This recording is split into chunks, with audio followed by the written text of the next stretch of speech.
মাসুদ কামাল ভাই, আসতে চাই যে সরকারের ভূমিকা, নির্বাচন কমিশন, আইন শৃঙ্খলা পরিস্থিতির প্রসঙ্গ নিয়ে কথা বলছিলেন।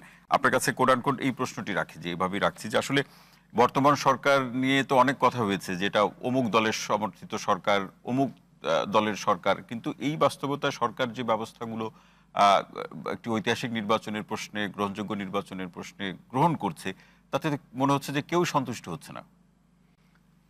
আমি তো দেখি না আসলে, আমি তো কাউকে বলতে শুনি নাই যে আমরা খুব সন্তুষ্ট। এখন আমি শুনি না, এখানেও শুনলাম না, পত্রপত্রিকাতেও দেখে কেউ বলে নাই যে সরকারের প্রত্যেকটা পদক্ষেপ এত সুন্দর, এত অসাধারণ, যে এরকম পদক্ষেপ, এরকম ব্যবস্থা আমরা এর আগে কখনো দেখি নাই। এরকম কাউকে বলতে শুনি নাই ভাই পর্যন্ত। আমি সবাই সন্দেহ। এখন ঘটনাটা জানেন, জি, আগে কি হতো, আগে অনেক সময় হতো কি, যে সরকারের উপর মানুষ সন্দেহ করতো সরকারের প্রতি কোনো জায়গায় পক্ষপাত দুষ্ট আচরণ করছে। এখন হলো এই সরকার এতই অদক্ষ যে পক্ষপাত দুষ্টতা দেখাতে গেলেও তো এক ধরনের দক্ষতা লাগে, যে আমি দুইজনের মধ্যে উনাকে সাপোর্ট করবো, কিন্তু উনি টের পাবে না, উনি টের পাবে না। এটা কিন্তু হয়ে যাওয়ার পরে টের পায়, আগে টের পায় না। এটা কিন্তু দক্ষতা লাগে, এদের এই দক্ষতাও নাই।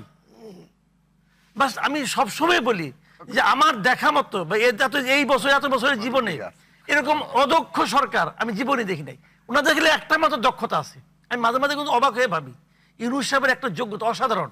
এটা হলো গিয়া যে উনি এতগুলি অযোগ্য লোককে একসঙ্গে করলেন কেমন কিনা, এটা কিন্তু এটা বিরাট যোগ্যতা। মানে আমি একটা লোক পাইলাম না যে লোকটা নাকি মনে করেন যে দুর্দান্ত পারফরমেন্স দেখালো, এবং উনি এতগুলি জোগাড় করিয়া নির্লিপ্ত ভাবে চুপচাপ বই থাকেন। ওনার কিছু যায় আসে না, জিজ্ঞাসা করলে মাঝে মাঝে বলেন যে আমি একটা ইতিহাসের শ্রেষ্ঠ নির্বাচন উপহার দেব। মানে এতজন সম্মানিত উপদেষ্টারা কাজ করছেন, তার মধ্যে একজনকেও আপনার যোগ্য মনে হচ্ছে না? তুলনামূলক ভাবে দেখলে দুইজন তো আছেই, তুলনামূলক ভাবে দেখলে এদের মধ্যে বেটার, এদের মধ্যে একজন বেটার আছে। আমি বলি আপনাকে, ওই যে যোগাযোগ এবং জ্বালানি বিষয়ক যিনি আছেন ফাউজুল কবির খান, ওনাকে আমি তুলনামূলক ভাবে বেটার মনে করি।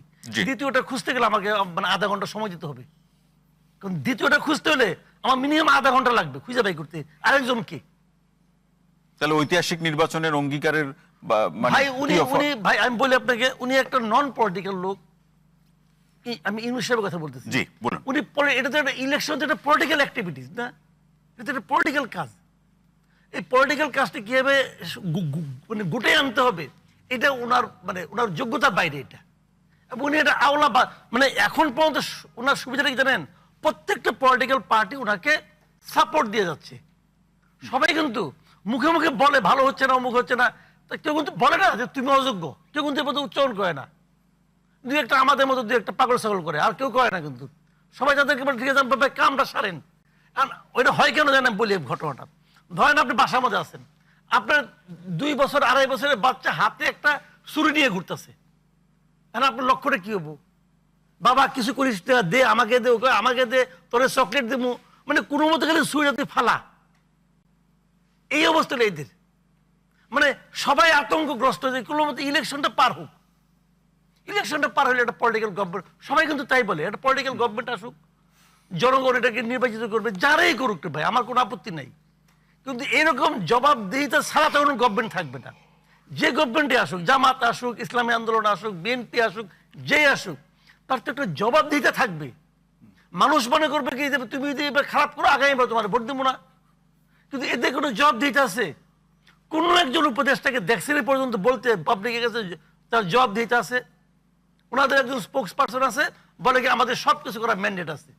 কোত্থেকে কয়, কিভাবে কয়, তার কোনো উত্তর নাই। ওনার নাকি সবকিছু করার ম্যান্ডেট আছে। ওনার কি করার ম্যান্ডেট আছে ভাই?